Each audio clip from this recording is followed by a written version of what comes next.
You're listening to a podcast from The Word. When I went to Ronnie Scott's a couple of weeks ago with our old mate Kerry Shale, we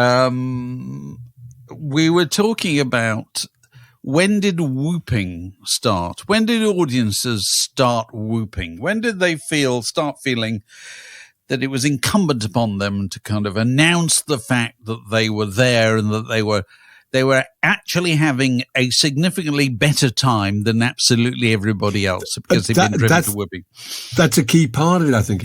I'm a bigger fan than you are, actually, isn't it? I'm more committed and more involved, and I want to be part of the show.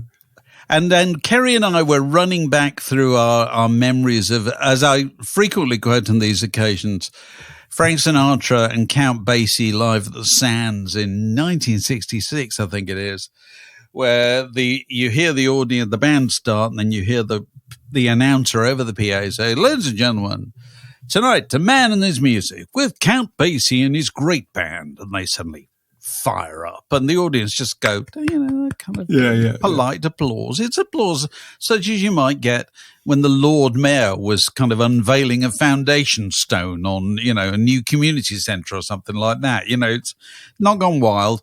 And then he goes, and the star of the show, Frank Sinatra, and they clap a little bit more loudly.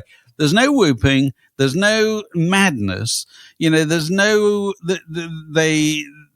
they haven't gone crazy at all, because I think the understanding still is in those days, the entertainment is yet to happen. This is just the beginning. They introduced the people, and that's fine. But it's up to them to do something which justifies our applause. Absolutely. Well, that's all gone now, isn't it? We've paid the money, and therefore we need to get some kind of satisfaction first. But it's different from screaming as well, because people screamed at Frank Sinatra and Elvis and Johnny Ray and the Beatles. It's different. This is whooping, which I think is a totally different thing, don't you? It is. And Kerry and I were trying to think where it started.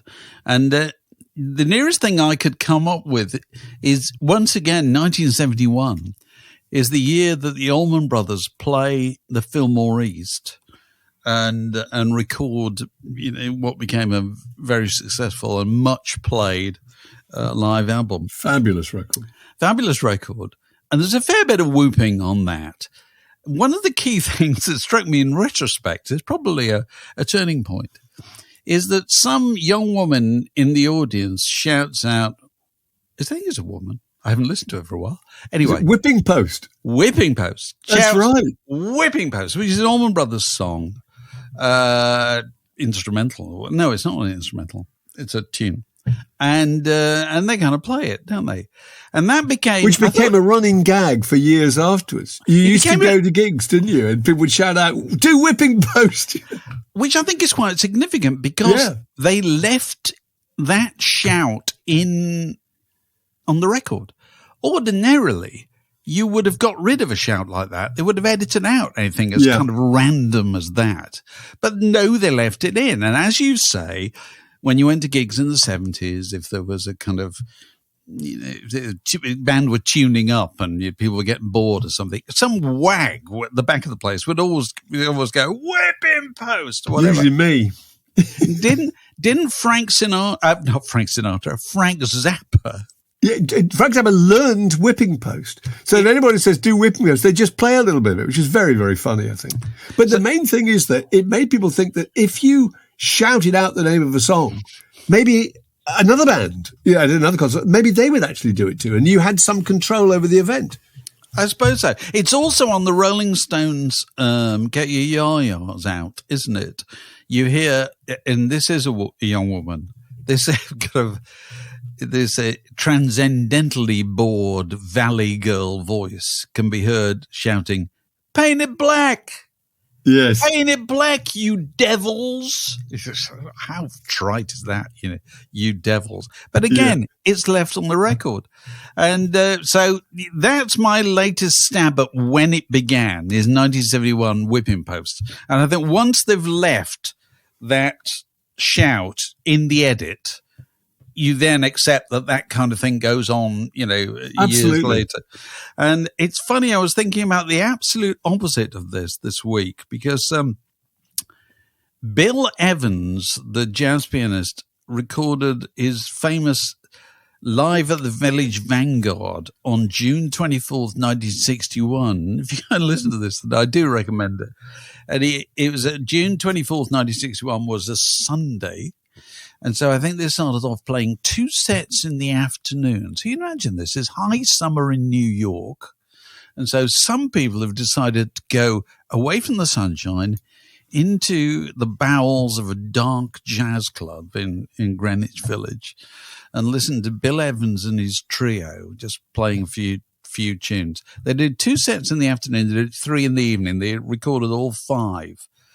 And I do recommend anybody who hasn't heard it to go and listen to it, because it's got a sound to it from the audience, which is unlike the sound you hear on anything else. You know, I can only describe it as the sound of a load of people indoors on a sunny afternoon. You know what I mean? But a lot of it's just incidental, isn't it? I've listened to it recently too, and it's just the sound of chinking of glasses and cutlery and people chatting. Sometimes you can hear them just chatting. You can just hear the murmur of chatting. It's kind of, it's there, but it's not rude. It's not intrusive at all. You know, it's no doubt the kind of sound that the Bill Evans trio were perfectly used to performing in front of. Yeah. You know, a bunch of people not sitting there, paying strict attention. You know, they're just, some of them are on dates or whatever. Yeah. But I absolutely love that sound, because it's the sound of a less than demonstrative audience. And I don't think you hear that sound anymore. You know, because whenever you go to anything, everybody wishes to indicate that they're kind of more into it than absolutely anybody else. It's competitive. You know? It's totally competitive. And I love Bruce. It's like wearing the Bruce Springsteen T-shirt from the Longest to Go tour or something. It's an indication of your investment, isn't it? It is. I see Al Murray, the comedian, he's on tour, I think, at the moment. And he posts clips on YouTube regularly after every gig. Every night he gets the audience to shout the word bollocks all together. And then he runs it as a kind of competitive thing. Has Leeds shouted it more impressively than Newcastle or Glasgow or wherever? That's what live entertainment's come to, I think, you know. But anyway, Bill Evans at the Village Vanguard is the polar opposite of that kind of thing. It's an extraordinary atmosphere and utterly unique, it seems to me. Go and listen to it if you've never heard it. The Word Podcast, prime cuts of popular culture served fresh each week. We talked to Clyde Gregson last week. Very, very interesting. Clyde Gregson, who people will remember from Any Trouble, etc., and his long duo with Christine Collister. And he made a really good point. He said that he thought that musicians today, young musicians, were better musicians than people were 30, 40 years ago or whatever. And that's an interesting point, isn't it? And it made me think that 40 years ago, if you wanted to learn something, if you wanted to learn Alice's Restaurant by Arlo Guthrie or whatever the standard was at the time, then really you'd pretty much have to meet somebody who knew how to play it. Yeah. You could probably try and work it out from the record, but that's pretty difficult, actually. And also sheet music was, generally no help whatsoever. No help at all. No sheet music, dots and all that just were inaccurate and useless. So you'd have to, if somebody knew it, they'd pass it on to somebody else who passed it on to somebody else. And that's how you learned, the versions of whatever it was, Angie by David Graham or whatever. But it struck me now that if you want to learn anything, obviously, in the most specific way, I can remember we were talking to our producer, Alex, about the guitar solo on Till There Was You by the Beatles. And if you want to learn that solo, you can simply go in and onto the internet, and there is somebody showing you how to play that thing. So literally everything you've ever wanted to learn, there will be somebody painstakingly explaining to you at the right speed how you can play it. And thus you can become infinitely more of a virtuoso, possibly, now than you could then, because you're not dependent on meeting people who can teach you directly. Yeah, no, I thought it was a very good point, but it does make you think, if they are better, what do we mean by better? Yeah. Because at the same time, the kind of I don't know, the originators, if you take, I don't know, just somebody like Jimi Hendrix. I mean, is there anybody who can play today as well as Jimi Hendrix did? I don't know. Maybe there is. Maybe there are loads of people who can do really good impressions of Jimi Hendrix. But Jimi Hendrix could do more than impressions of Jimi Hendrix, couldn't he? I would imagine, if you'd said to Jimi Hendrix, okay, tonight you're playing in the band behind, I don't know, you're playing in the band behind Ella Fitzgerald. You've just got to stick to some jazz chords and get through it as best you can. I would have thought he could do it. He could do it. He came from that kind of background, didn't he? All those guys could turn their hand to all kinds of things, and then they Which is another sideline, actually, in that you could say 30, 40 years ago that American musicians were often infinitely better than British musicians, because American musicians had a totally different culture whereby there was the grill bar circuit, wasn't it? Yeah. It was the barroom circuit, which I can remember seeing, 40 years ago, 50 years ago, traveling to America, that people could make a living by going out and playing covers every night in bars. And therefore they had to learn a huge variety of music, a massive repertoire. They're all human jukeboxes. And they're still like that now. Members of REM can almost certainly play you absolutely anything from their youth because they would have been in a band playing those things. Whereas I always have the feeling that members of, I don't know, pick a band at random, The Cure or whatever, are really good at playing the songs of The Cure. Oh, absolutely. It wouldn't necessarily. But if you say, can you play Gene Genie or something? And I think there were virtuoso bands in America. People, you look at groups like Little Feat, and you look at groups like Steely Dan, and maybe like the Grateful Dead, actually. And one of the things you'd think of is how phenomenally good they were as instrumentalists. But there wasn't really an equivalent of that in Britain. There was no band you looked at and thought they are predominantly brilliant technical musicians. So that's different too, I think. Probably not. But the other thing that Clive's remarks made me think about is how so many of the great kind of leaps forward in popular music, if we can characterize them thus, have arose from botched efforts to imitate something. You know what I mean? So people always talk about ska music from Jamaica, ska music, blue beat, whatever, came from their attempts to mimic the New Orleans pop music of the 1950s that yes. they heard, and there are no doubt loads and loads of examples of that, and they ended up with an emphasis on the offbeat, and it just sounded different, but it has a lot in common with, I don't know, if you're going to listen to, I don't know, Fats Domino or that kind of thing from the 1950s, and then you listen to early ska records. There's a real kinship between the two, but it's like they've aimed to do something and not quite done that, but they've done something really interesting instead. They've originated. And so, it's just a happy accident in some way. It's a happy accident.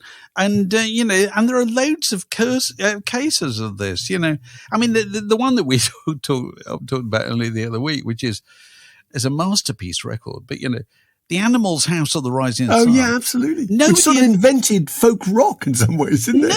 Nobody Dylan heard that version and thought, I should have done it like that. Nobody had done anything like that at all. Absolutely extraordinary. But it was just basically, okay, we want to take this folk song. We're going to switch the gender to make it something that Eric Burden can sing. And we're going to have a raging organ solo in the middle. Here we go. Let's have a bash. Yeah. And it was a triumph, and it stumbled upon a whole new seam, but it only came about by accident.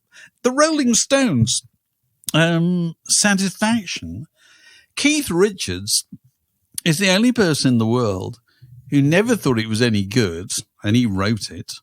He didn't think it was any good because he wanted horns. Yeah, he could hear horns. He could hear horns in the bit that everybody else in the world hears, and quite happily has heard that sound ever since. You know what I mean? They couldn't afford horns, or they just didn't have horns there. Consequently, the record's better infinitely better because of that kind of, that failing, if you put it that way. We were talking about the Beatles doing their early Motown songs, weren't we? Beatles do a version of Please Mr. Postman, and You Really Got a Hold on Me as the Money. And that their versions of those soul songs with none of the horn sections produced songs like All I Gotta Do, which is fabulous, I think, on the second Beatles album, which is kind of Lennon trying to impersonate Smokey Robinson or Arthur Alexander or somebody, isn't it? It's just different. And, some people might say it's not as good. It's just different. Another, more recent case, two-tone, two-tone of the ska revival. The ska revival doesn't sound anything like ska at all, does it? Not remotely. No, it's sort of slightly amateur punk rock versions of these songs. It's kind of played at a pace. Yeah, it's slightly military, Yeah. Whereas original ska, it's kind of wandering, and it sounds like it comes less from frantic. Sounds like it comes from a hot country. Whereas two-tone doesn't. It sounds like it comes from, the industrial West Midlands or whatever. Yeah. And because there was no way that the Specials could play it like those guys had played it, back in the day in those studios in Jamaica. They just played what they could do. And you kind of think that, I think what the observation Clive made is a really worthwhile one. But, there are loads of people who develop mastery of kind of mediocrity. You know what I mean? And I think that applies to just about the digital revolution on every level. You and I, Mark, remember the days when magazines were designed by people who primarily could draw with the pencil on a piece of paper. Yeah. That's what they could do. They could make a shape. They start with a pen and then they do this, that, and the other, and they'd slowly make it work. Nowadays, everything's done on the screen. Everything is snapped to grid. Consequently, you can achieve mastery far more quickly than you ever did before. It doesn't make design any better. This doesn't make music any better. But it means the mimicking of things is easier. No doubt about that. So go back to your whatever your Beatles solo was, Till There Was You or whatever. Till There Was You. You can go out and find people doing perfect renditions of it and showing you how to do it. And if you go back in 2 years' time, there will be even more and they'll be even better. People will have found a breakthrough in how to teach you how to do that thing. I don't think it makes music better, I think it might make musicians better, but does it make music better? I'm sure musicians are better. There's the guitar player in the group The Last Dinner Party called Emily Roberts. And Emily Roberts is phenomenal. She plays the guitar and I think the mandolin and the flute in the group. And if you look for her on YouTube, you find these extraordinary clips of her playing really complicated jazz arrangements of Summertime and things she's just sat down in an attic somewhere for years and just studiously learned. She's brilliant, I think. And I think that's I didn't get the feeling that was quite so, common 10 years ago. The people were that good and that had that variety of experience. Well, people didn't sit in their bedrooms for as long as they do now. No, because if you're a musician other than the 60s or whatever, you're out playing music. Yeah, that's probably how she spent lockdown. She probably couldn't play guitar before that. She thought, right, okay.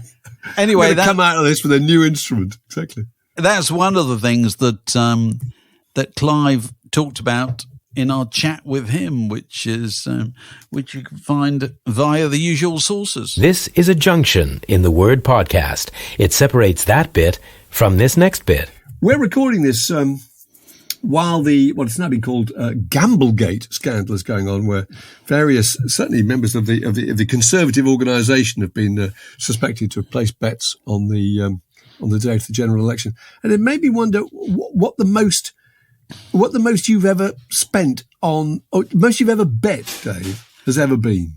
Well, this investigation has yet to report, but there's been stories in the paper about people you're placing repeated bets for what seemed to me to be quite significant sums, the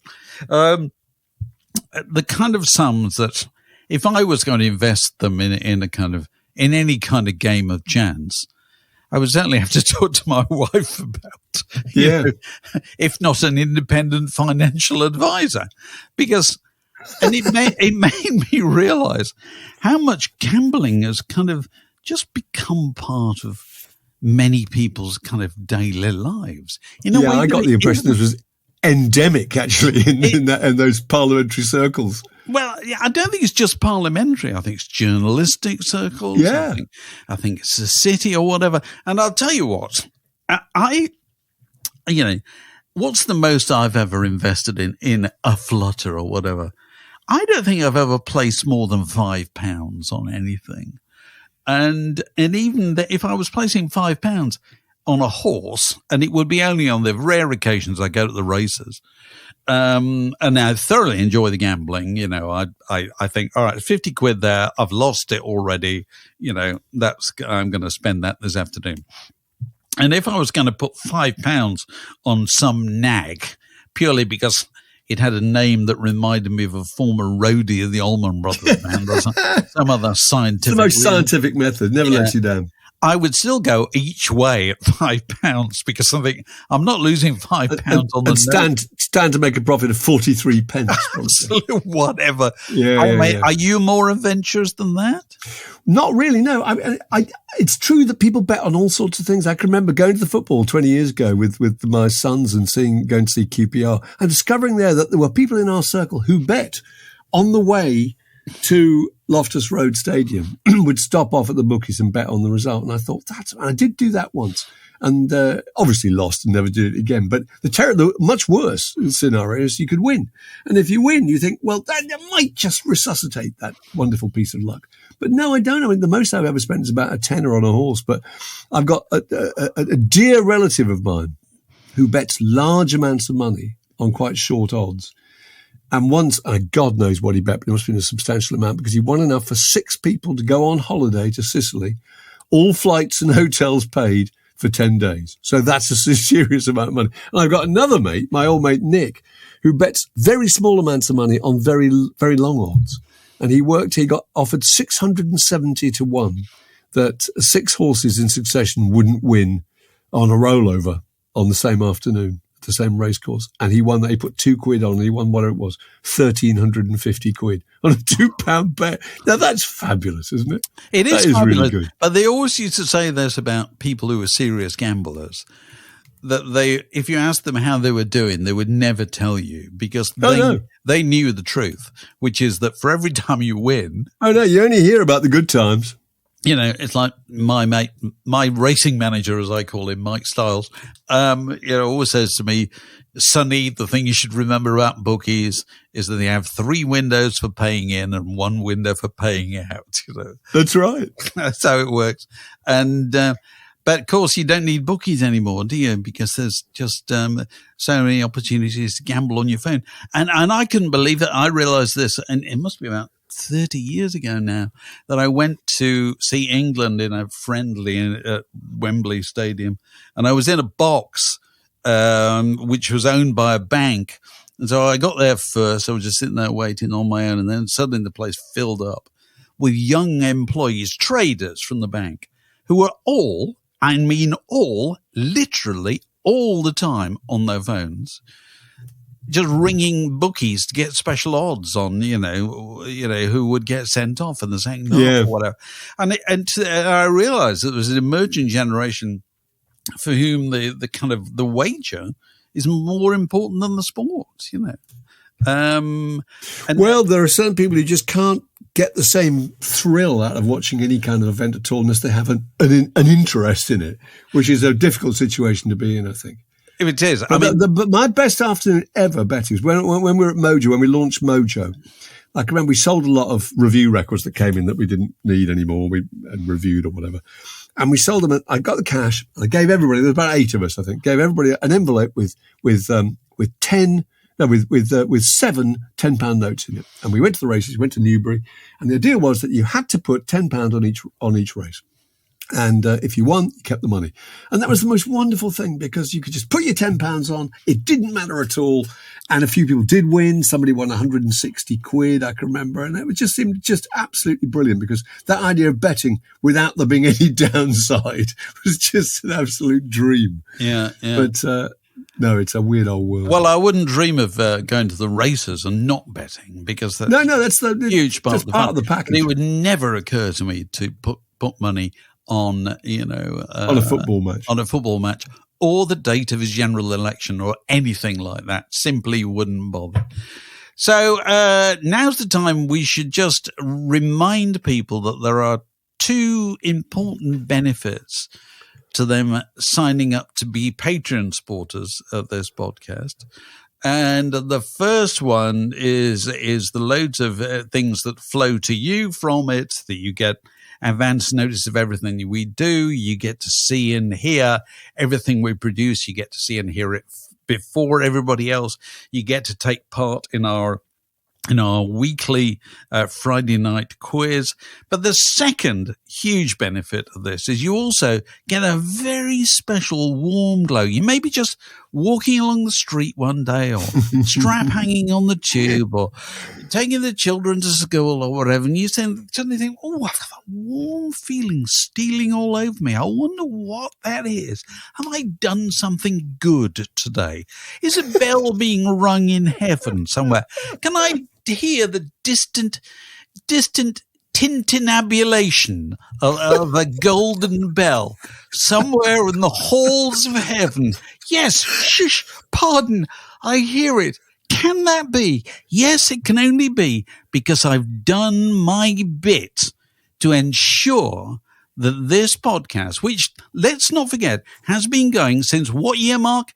2006. Come on. Calling everybody else a Johnny-come-lately, okay? We've been here since 2006, and if you want to ensure that it continues, you could sign up to be a Patreon supporter by going to patreon.com/wordinjuria and find out how you could take part. And who knows, if you sign up and you tick the right box, you could be joining us on the occasion of your birthday to talk about whatever you want to talk about on this podcast, as did the other day a member of our worldwide community from Canada, Blaine Allen. The Word Podcast. Fix yourself a drink and it's like being in the pub. All right, welcome to our Patreon birthday boy, who's Blaine. Blaine, you're calling us from Canada as ever. How's the weather? Well, we've been going through a heat dome the past week, so it's been quite sweltering, but that seems to have broken. It's a heat dome. It's windy. A heat dome? Yes, yeah. That's a new expression. This is the term we've learned the past couple of years. It's a stalled system that kept us in the high 20s, feeling like the mid to high 30s for most of the rest of the week. Well, I think we should take notice of Canada when it comes to weather terminology, because when it comes to weather, Canada is the world's early adopter, isn't it? You know what I mean? Because whatever extremes of weather are going to happen in the rest of the world, they'll probably happen in Canada first. I'm afraid so. That's right. Yeah. Sorry about that. It's all right. So it's traditional on the occasion of your birthday for Patreon customers to throw a log on the conversational fire that is Word in Your Ear. And yours is something concerning the star ratings of records. Is that right? Well, yeah, and it was a few months ago. I've noticed this. I was reading Mojo and going through the reviews section and noticing that I think every record was either a 4-star or a 3-star rating on a 5-star or 0 to 5-star system. And I just thought, why are there no are there no more instant classics? Can I just say are there no more 5-star records? Are there no more 1-star or 0-star records anymore? Can I just say at this juncture that David, I think, invented the star system? I don't. Right? Well, You did. I certainly applied to records, because when we launched Q, I do have a bit previous on this. When we launched Q in 1986, one of the main things about Q was it was going to have a huge comprehensive record review section, and because you were just at the start of CD was starting to come along, and reissues were starting to become a big thing, and so forth. And also CDs were, let's not forget, in Britain, probably 12 or 13 pounds to buy, so they were not purchases to be taken lightly. So it was felt that it would be better if the review section had a kind of consumer, benefit to it, that you had a star rating to go with whatever you'd said about it. And it was always controversial within the people who wrote for the magazine, because they always felt that what got 4 stars ought to get 5, or what got 2 stars ought to get 1, or whatever. Not controversial at all with the readers. Readers loved it. They loved it. Advertisers loved it. Yeah. They loved it when they got 5 stars. Absolutely. Of course. They tended to ignore anything further. But I kind of feel that the world has changed so much in the last 20 years. The key thing, surely, with that was that Q was a mainstream magazine, wasn't it? And its job was to cover the waterfront. So it was reviewing absolutely everything. And now I feel that everything is just a little bit more niche. So Mojo is tending to review only things that it's really interested in. And the only likelihood of a 1-star review is when you're expecting a really good record from someone you have some kind of investment in and don't get it. And so I think that's what's changed principally. But what you might find, if you go back to your 4 stars and 3 stars, if you spoke to somebody, the Mojo reviews editor, whoever that is, I bet they would say, actually, those started off as 5 stars and I knocked off 1 star.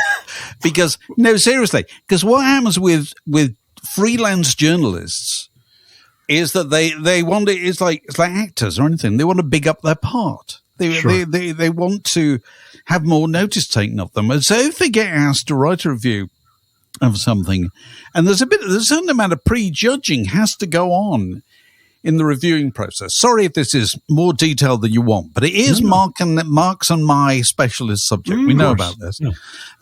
There's a certain amount of prejudging. So if you get what appears to be a middling record, I don't know, if you got a new James Blunt record, you'd probably decide it's going to be 100 words or whatever, or 150. So by that size, you're kind of making an argument that it's going to be a middling kind of approval rating with that record. And possibly the journalist may come back to you and say, actually, I think it's really good. I think it's brilliant. So you give them more because space. They know that they'll get more space. They got more voice. You know what I mean?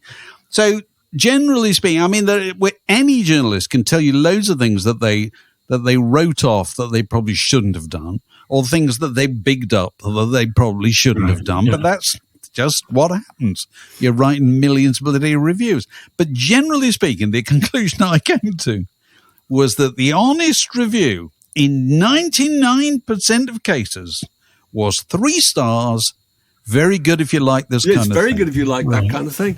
The tendency actually with mainstream magazines, was to go for 5 stars or 1 stars, because actually people always read 5-star and 1-star reviews. They don't necessarily read 3-star reviews. But I think there's one more factor, which is that 5-star reviews in Q meant, anybody would like this. Anybody would be interested. And I don't think people think like that anymore. Yeah, probably. I was thinking about this. If Taylor Swift's got a record out, you may think it's the best Taylor Swift record, but you're loath to give it 5 stars because that implies that absolutely everybody would like it, which is clearly not the case. Whereas with Q Magazine, broadly anyone who really liked rock music might want to hear the new record by R.E.M. or whoever it was who you thought was so good. So that's a certain amount of this came from my I spent 3 years working in a big record shop, and I got to learn very quickly very often people would say, what do you recommend? Somebody would come in and say, I'm buying a Christmas present for my husband or whatever.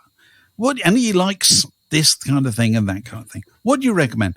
You very quickly learned what were the things you could safely recommend. Because they're things that 99% of people, if you put them on, they think, that's good. It's got songs all the way through. Give us an example. It's interesting, isn't it? Well, I don't know. Well, the one that's the classic case that's actually mentioned in the movie High Fidelity is, of course, the beta band, isn't it? That's right. You know, because in the movie High Fidelity, where they're working at a record shop, and Jack Black, as it says, I shall now sell 8 copies of the beta band record. And he put it on, and sure enough, people drifted to the counter saying, what's this?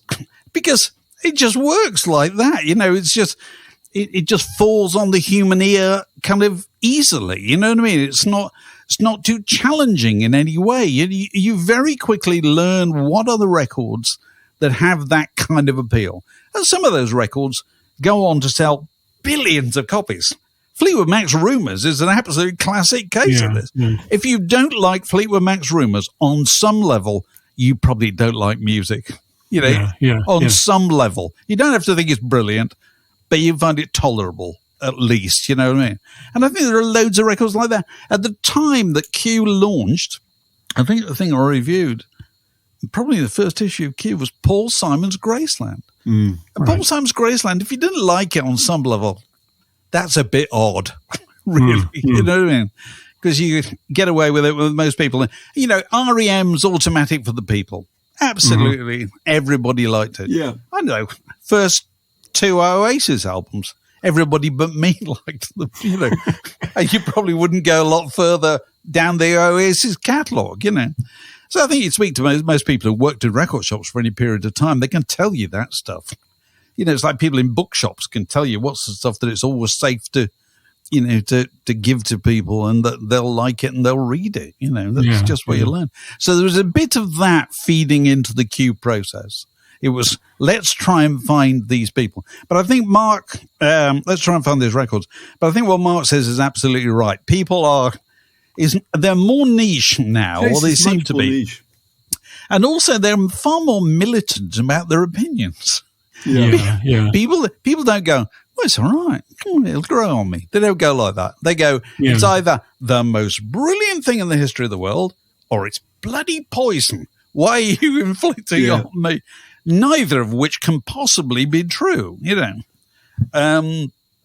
So, and also the other factor, let's not forget, is when we started the Q star system, you can only find out about a record by reading about it.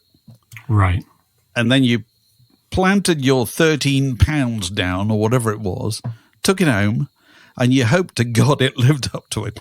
Well, now you don't have to do that anymore. So you don't have that responsibility, I don't think. Absolutely. Not nearly so much, because anybody who's going to go and buy the new Beyonce country album is going to have a quick click and listen to it first and see if it's they're not even going to buy it at all. The whole thing, so they're not buying it at all. You know, they're not buying it. So we used to look at this stuff, and you know, I think all the way through the magazines that Mark and I were involved in, if there was anybody whose side we were on, it was the reader.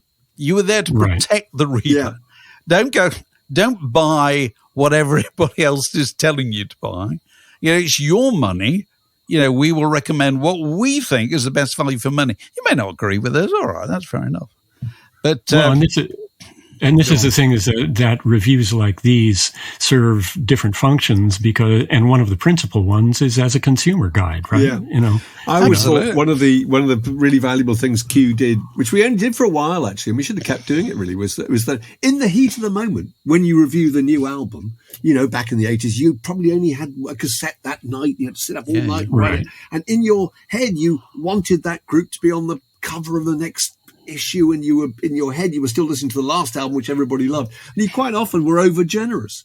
And we had a little thing where you re-reviewed records after living with them for 4 months, and actually the ones you thought were a masterpiece actually might be a little bit watery, and the ones you dismissed out of hand turned out to be absolutely wonderful. And that actually was more valuable, because that's the thing about reviews. Reviews are an instant impression, and an instant impression is often completely wrong. Or as you know from listening to records, anybody who's been listening to records for a long time, as we three have, know that there is a thing that happens with a record, like, you know, and it might be 3 months in, where you just happen to be playing it, and you suddenly go, do you know, it's really good, this. You kind of say it to yourself. Yeah. You know, it's a little bit, well, This is this potentially is an awkward kind of simile. But I'm sure when most people get married, there is a period 6 months down the line when they think, I did the right thing. Yeah. Or 5 I didn't. stars. You know what I mean? And it's a little bit of a 1 to star your this morning. I put them in it's a to yourself communication. Yeah. And that's what happens with records. Whereas the whole process, all the hoopla that goes on around it for the 2 weeks that it happened, that it's coming out, it's just madly overstated one way or another. Yeah. And nowadays that period is shorter and shorter. I mean, I notice when there's a new Beyonce record drops, as they say nowadays, or Taylor Swift, it's like within 6 hours, it's the greatest thing in the history of Western civilization. And you think, you don't know that. Yeah. You don't know. You're just enjoying that day's feeling. Within a week, it's complete. No one's discussing it at all. But they found another greatest thing in the history of civilization. But it's also a very small selection of what's released that gets that kind of treatment or that gets that kind of response, right? Because, again, going back to the Mojo example, they're reviewing dozens of albums every month, every issue. And most of them I have no idea of. Most of them I develop no interest in at all, from either reading, scanning, or looking at the ratings, because no one is telling me, either that it is great or that I should be interested because it's a piece of crap. Although, I accept what you're saying, but do you? I don't know if you use a streaming service, but, your Spotify and so forth. Not much. No. And okay, but the amount of records covered by even a comprehensive magazine like Mojo I know. is nothing compared to the number that are coming out all the time. And you see it on streaming services. Q Magazine one thing that streaming services have got going for them is, they know what you listen to, and therefore the things that you might like will kind of cross your path in your time on their sites. Yeah. It may not happen immediately, but it probably happen at some point. So they're constantly nudging things towards you in a way that's probably, in many ways, more efficient than print. As a way of doing it. It is more efficient, Because you're the principle, if you like that, you might like this, which actually I think print should do more, because I think it's more valuable, rather than having a star system. It's more valuable to take a record that by a group you've never heard of and put it in the context of what kind of music that is. Because if I like Americana or some roots folk music, that's the area I'm looking at, and within that, I can make my own decision. What's difficult is where you throw all those things into the mix and expect them to somehow be rated against each other, which is ridiculous. Well, on the same set area. As well, what's lost is any kind of sense, or is sense of the personality of any reviewer. If you have an algorithm telling you, if you like this, then you might like that, that's one kind of formula. But then also, if you have an old fellow like me, who remembers thinking, if Grail Marcus likes this, then chances are I'm going to like it as well. Absolutely. That was the old system. So you tended to look for the names of the writers. I always trusted her. That's great. Yeah. If Sylvie Simmons likes it, then if Sylvie Simmons likes it, there's a self-selection process involved too, because if she's writing about it, then I know it's most likely going to be Americana or singer-songwriter type of. But the other thing you've got on your side, and I don't know whether Sylvie's got a website or Instagram or whatever. She might well do, as loads of writers do. You've got that, and so if Sylvie likes a load of things, she'll be writing about them somewhere. She'll be telling you. And it'd probably be easier to find out that stuff than it just going through the narrow, pinhole of a monthly magazine. Yet another reason to stop buying monthly magazines. No, I'm not saying. No, The reason, no, not at all. The reason to buy monthly magazines is you enjoy the experience of reading monthly magazines. That's a brilliant thing. Yeah, that's great. Yeah. It's not about what they. It's not about anything in it. It's about pictures. It's about graphics. It's about all sorts of things. Way beyond whether so-and-so's got good records. So that's the question of star ratings firmly dealt with. And you've got one more query. Done and done. The music and the speech on the podcast, was it? Well, yeah, as I listen to the podcast, of course, I hear this mid-Atlantic voice announcing the program and providing the interstitial announcements, and I had wondered all this time, who is that? Kerry Shale. Who is that masked man? Exactly. He's a fellow countryman of yours. Kerry Shale is an old mate of mine on the podcast. And Kerry, I think, came to Britain, must be more than 40 years ago, as an actor. And, is a very successful actor, but particularly in voice acting. And so in Britain, he broke through as the voice of Bill Bryson when Bill Bryson travel books became absolutely enormous. My kids are convinced that Kerry is Bill Bryson still. As Kerry pops up on all kinds of things, acting projects and movies, and commercials and all kinds of things. And we just asked him to do that when we first started. We just needed a honey voice. And Kerry very kindly volunteered, and straight out of Winnipeg, straight out of Winnipeg, which I think he's probably on his way back to now. Actually, he was popping out to see family. I was home the other day. He and I went to see Ben Sidran at Ronnie Scott's. But you were saying that you heard Kerry's you mentioned drama. Yeah, you mentioned him a week or two ago, and so I looked him up, found out he was a Canadian, but also found on the BBC player his Kubrick test drama about testing to do the trailer for Full Metal Jacket, and it's just hilarious and harrowing and terrific. I highly recommend it to any of our thousands upon thousands of listeners. Yeah. Well, people can find that, I'm sure, on the BBC, on Sounds or whatever, on the BBC iPlayer or whatever it is. And Kerry, be very grateful for your testimonial there. I shall draw that to his attention. Well, then my one other question about the podcast was about your theme music, which seemed incredibly familiar to me, and I kept thinking, is this a passage of Ry Cooder or John Fahey or something? But if you're talking about the very opening guitar figure, that is rather inexpertly played by me. But that is a song called Alice's Restaurant Massacre by Arlo Guthrie. I put out a record in 1967, and I was, whatever I was, about 12 or 13 when it came out. I thought it was the most wonderful thing in the world. Do you remember it? It was a 25-minute track of him telling a story about dumping a load of garbage, actually, from Alice's restaurant. I never seen the whole thing about the draft. And then they made a film based on it. They made a film based on it. And for a while, it was an absolutely huge hit. It was. And he was more famous than his dad, Woody Guthrie, for a while. Yeah.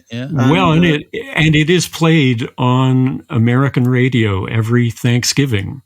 Oh, really? There's a program, like an oldies program on public radio here. Yeah. That and the host will play it. But when I was starting to learn the guitar, that was just one of the absolutely standard things that everybody learned was Alice's Restaurant, because it was kind of slightly tricky, but you could crack it. I would have guessed it. I would have tried it as well. So. Yeah, sure. So there you are. Thanks very much. Well, thank you for that. That's all lovely right. to talk to you again. It's lovely to talk to you as ever. Thank you for your support. Well, thank you for your program too, and your content and the quiz and the quiz, which we recommend on Friday nights. We'll see you in the next quiz. This podcast was brought to you by The Word.